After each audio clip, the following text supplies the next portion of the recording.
Shalom, selamat sore Bapak Ibu yang dikasihi oleh Tuhan. Puji Tuhan, hari ini kita dipertemukan dalam keadaan sehat. Hari ini kita akan bersama-sama merenungkan kebenaran firman Tuhan dari kitab Kolose pasal yang ketiga ayat 1 sampai yang keempat. Namun demikian, marilah kita tunduk kepala, mohon pimpinan Tuhan. Bapa kami yang di sorga, Allah yang kami puji di dalam Tuhan Yesus Kristus, kiranya segala puji syukur, hormat, kemuliaan dan keagungan hanya bagimu untuk selama-lamanya.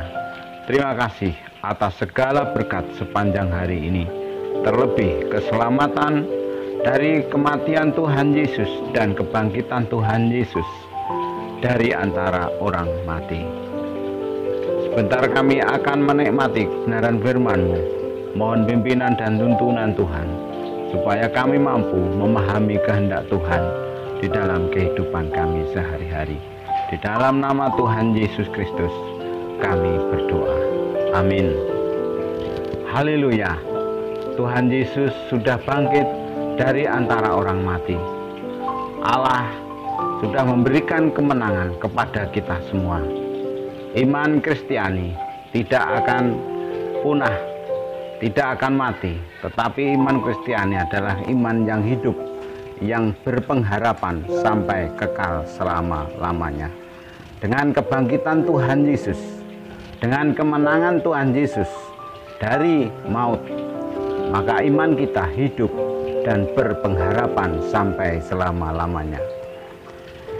Firman Tuhan di dalam Kolose pasal yang ketiga bersabda demikian. Karena itu, kalau kamu dibangkitkan bersama-sama dengan Kristus, carilah perkara yang di atas, di mana Kristus ada, duduk di sebelah kanan Allah. Pikirkanlah perkara yang di atas, bukan yang di bumi, sebab kamu telah mati, dan hidupmu tersembunyi bersama dengan Kristus di dalam Allah. Apabila Kristus yang adalah hidup kita menyatakan diri kelak, kamu pun akan menyatakan diri bersama dengan Dia dalam kemuliaan. Sesungguhnya kehidupan kekristenan bagi kita adalah hidup yang baru. Hidup yang baru, yang lama sudah mati, dan yang baru lahir kembali. Karena apa? Karena kehidupan Kristenan adalah kehidupan yang senantiasa mengutamakan Kristus di dalam hidup kita sehari-hari. Pada sore hari ini, firman Tuhan mengingatkan kita untuk memikirkan perkara-perkara yang di atas, di mana Kristus ada.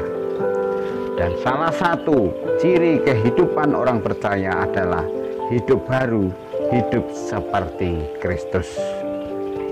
Hidup yang bagaimana seperti yang Tuhan pikirkan adalah hidup dengan memikirkan perkara yang di atas, bukan yang di bumi. Hidup yang memikirkan perkara di mana Kristus ada, bukan dengan cara bagaimana kita berpikir seperti dunia berpikir. Hidup sebagai orang-orang pilihan Allah yang dikuduskan dan yang dikasihinya. Oleh karena itu, kenakanlah belas kasihan, kemurahan, kerendahan hati, kelemah lembutan, dan kesabaran. Sabarlah kamu seorang terhadap yang lain, dan ampunilah seorang akan yang lain. Dan di atas semuanya itu, kenakanlah kasih sebagai pengikat yang mempersatukan dan menyempurnakan. Hendaklah damai sejahtera Kristus memerintah dalam hatimu, karena untuk itulah kamu telah dipanggil menjadi satu tubuh, dan bersyukurlah. Hendaklah perkataan Kristus diam dengan segala kekayaannya di antara kamu, sehingga kamu dengan segala hikmat mengajar dan menegur seorang akan yang lain, sambil menyanyikan mazmur dan puji-pujian, nyanyian rohani kamu mengucap syukur kepada Allah di dalam hatimu. Itulah kehidupan yang baru yang dikehendaki Tuhan. Kita mampu melakukannya seperti itu apabila kita mampu berpikir seperti Kristus berpikir.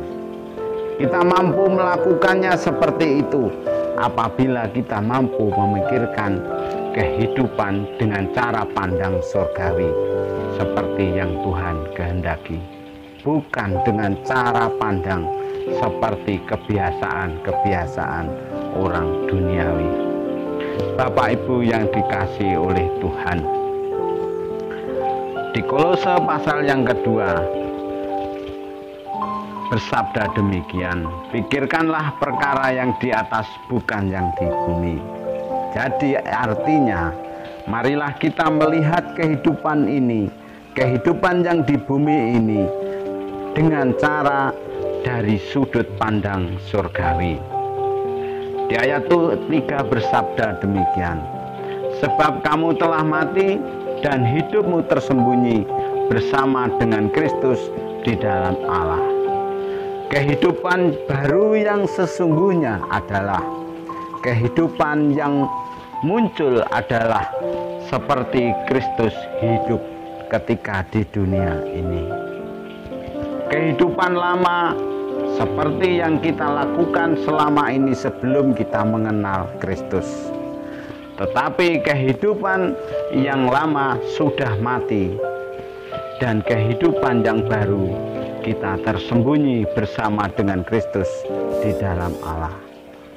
Jadi Bapak Ibu yang dikasihi Tuhan, kehidupan yang tersembunyi bukan berarti kita menyembunyikan diri, meninggalkan kehidupan ini dari pergaulan dunia ini, bukan, atau menjauhkan diri dari pergaulan di dunia ini, bukan seperti itu. Tetapi kita hidup seperti yang Tuhan lakukan, di mana yang terlihat, yang muncul adalah karakter-karakter Kristus yang ada di dalam kehidupan kita. Karakter kita sebagai orang duniawi sudah mati, dan yang baru yang terlihat di dalam kehidupan kita adalah karakter Kristus yang bangkit dari maut. Sebab kamu telah mati dan hidupmu tersembunyi bersama dengan Kristus di dalam Allah. Sesungguhnya kita sudah bersama-sama dengan Kristus, sudah mati bersama-sama dengan Kristus. Karena Tuhan Yesus telah mati bagi kita, dan kita mengucap syukur karena kasih Allah itu nyata di dalam kehidupan kita. Apabila Kristus yang adalah hidup kita menyatakan diri kelak, kamu pun akan menyatakan diri bersama-sama dengan Dia dalam kemuliaan. Puji Tuhan. Itulah harapan, itulah janji Tuhan bagi kita semua. Kehidupan yang kita jalani saat ini bukan kehidupan yang sia-sia. Kehidupan yang kita jalani bersama dengan Kristus bukan kehidupan yang tanpa harapan, tanpa tujuan, tetapi kehidupan yang penuh harapan dan tujuannya dengan jelas hidup bersama-sama Tuhan di dalam kerajaan surga. Karena Tuhan berfirman akan menyatakan diri bersama-sama Dia di dalam kemuliaan. Mari kita nikmati firman Tuhan di dalam 1 Tesalonika ayat 4, pasal 4 ayat 13 sampai yang ke-18.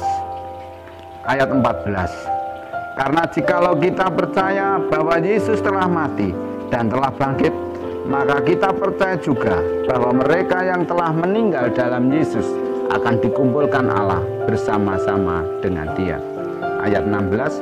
Sebab pada waktu tanda diberi, yaitu pada waktu penghulu malaikat berseru dan sangkakala Allah berbunyi, maka Tuhan sendiri akan turun dari surga, dan mereka yang mati dalam Kristus akan lebih dahulu bangkit. Sesudah itu, kita yang hidup yang masih tinggal akan diangkat bersama-sama dengan mereka dalam menyongsong Tuhan di angkasa. Demikianlah kita akan selama-lamanya bersama-sama dengan Tuhan. Demikianlah kita akan selama-lamanya bersama-sama dengan Tuhan.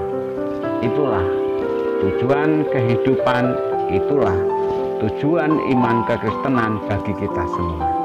Kehidupan kita yang sesungguhnya bersama-sama Tuhan di dalam kerajaan surga. Marilah kehidupan yang singkat ini, kehidupan di dunia ini yang fana ini, kita isi, kita hidup dengan cara bagaimana Kristus berpikir, bagaimana Kristus bertindak. Karena sesungguhnya kehidupan yang lama kita sudah mati, dan kehidupan yang baru bersama-sama Kristus itulah yang hidup di dalam kita saat ini sampai selama-lamanya. Kiranya Tuhan Yesus memberkati dan memberikan kekuatan kepada kita semua supaya mampu hidup sebagai anak-anak surgawi. Amin. Kita tunduk kepala. Terima kasih Bapa atas kebenaran firman-Mu yang sudah kami nikmati bersama-sama. Mampukan kami untuk melakukan seperti apa yang Tuhan kehendaki. Di dalam nama Tuhan Yesus Kristus kami berdoa. Amin.